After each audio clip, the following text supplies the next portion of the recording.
오늘 우리가 보고 있는 말씀은 신명기 27장 말씀입니다. 신명기 말씀은 출애굽 2세대들에게 들려주는 모세의 세 편의 설교가 기록되어 있다 말씀을 드렸어요. 그 가운데 오늘부터 마지막 세 번째 설교가 이제 시작이 됩니다. 어쩌면 신명기의 결론과도 같고 또 모세오경 전체의 결론과도 같은 이 마지막 설교는 바로 이 하나님의 말씀, 이 율법을 순종함으로써 너희들은 복을 받는 민족이 되라. 하나님의 말씀을 순종함으로써 복을 받는 민족이 되라 라고 하는 그런 권면이 들어가 있는 말씀입니다. 그 가운데서 오늘 우리가 읽은 본장은 마지막 세 번째 설교의 도입 부분이겠죠.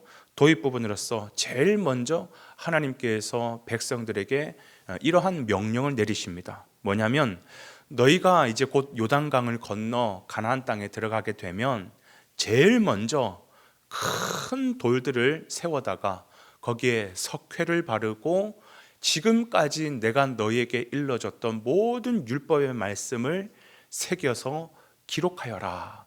그리고 그 돌을 에발산 꼭대기에 세워가지고 모든 백성들이 볼 수 있도록 해라.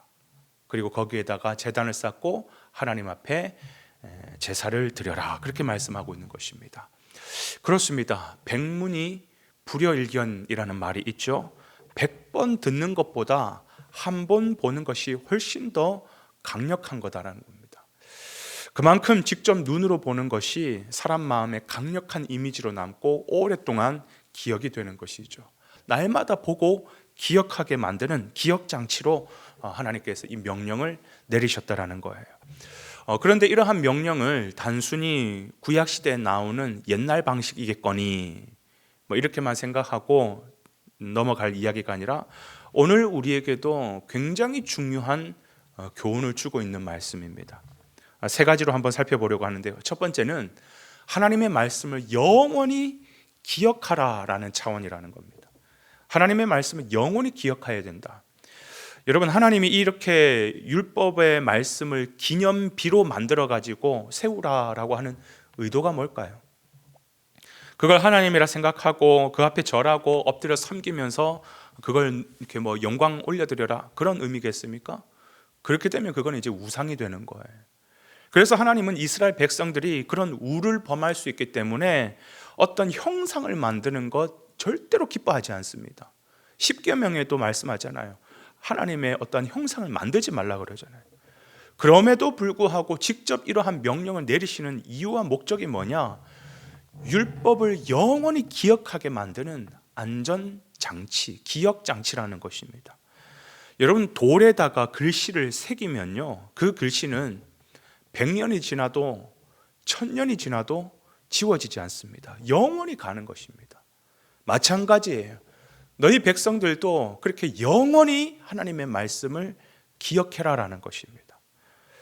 여러분, 이스라엘 백성들의 앞으로 미래의 모든 결정은요, 이 돌들 위에 새겨진 하나님의 말씀을 잘 기억하며 그 말씀대로 순종하느냐 순종하지 않느냐, 그 순종 여부에 따라서 그들 미래의 흥망성쇠가 결정이 됩니다. 그러려면 이들에게서 하나님의 말씀은 절대적으로 잊혀지면 안 되는 것이죠. 늘 기억해야 되는 거예요. 늘 기억해야 돼요. 마찬가지입니다. 우리도 내 뜻, 내 번영을 추구하다가 급급하여 하나님의 말씀을 놓쳐버리잖아요.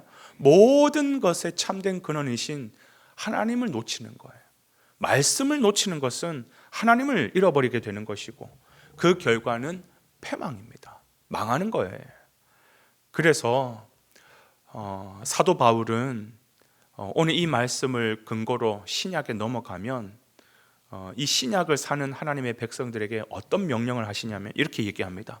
고린도후서 3장에 보면 우리는 다 그리스도의 편지인데 하나님의 메시지를 가지고 있는 사람이라는 거죠. 편지인데 이 편지는 먹으로 쓴 것이 아니라 하나님의 영으로 우리의 마음의 비석, 신비에 새긴 것이다. 그렇게 말을 해요. 구약에는 실제로 하나님께서 그것들을 가르치기 위해서 돌 비석에다가 새겨라고 했는데 사도 바울은 그 말씀을 그대로 가지고 진짜 새겨야 될 곳은 우리의 마음의 비석, 신비라고 얘기하고 있는 것이에요. 그러니 여러분, 오늘 하나님의 말씀이 선포되어질 때마다 나도 영원히 붙들기 위해서 성령으로 말미암아 나의 신비에 새기는 은혜가 있길 주님의 이름으로 부탁을 드립니다. 가슴에 새겨야지 영원히 가는 거예요. 그런가 하면 두 번째, 이 말씀을 변질시키지 말 것을 말하고 있는 것입니다. 여러분 한번 생각해 보십시오. 돌에다가 글씨를 새기면요, 파서 새기면 자기가 마음에 들든 안 들든 그 말씀을 변개할 수가 없는 것입니다. 그러니까 이 말은 하나님의 말씀을 인간의 얄팍한 수단이나 어떤 지혜로 변개해서는 안 될 것을 말씀하고 있는 것입니다. 그런 차원에서 본다면 오늘날 강단에서 선포되어지는 수많은 하나님의 말씀들이 듣는 사람 귀에 적합하도록 다듬어지는 경우가 얼마나 많은지 몰라요. 하나님의 말씀은 있는 그대로, 성경 말씀에도 그러잖아요. 하나님의 말씀을 가감하는 자는 저주를 받을지어다 했잖아요. 하나님의 말씀은 있는 그대로 전하는 거예요. 하나님의 말씀이 조금 때로는 우리에게 딱딱하고 때로는 시대에 맞지 않고, 또 이 말씀이 오늘 시대에 어떻게 이런 말씀을 지킨단 말인가, 그러면 지킬 수 없다고 그 말씀을 없는 것처럼 표현하고 그러면 안 되잖아요.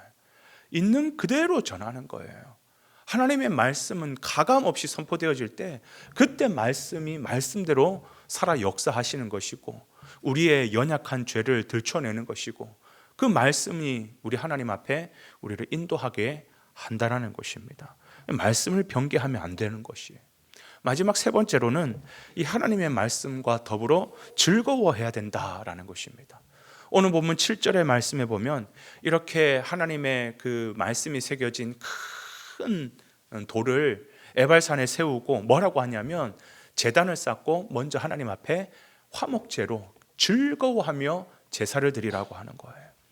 하나님의 말씀이 세워지는 곳에는 즐거움이 함께 따라야 된다는 거예요.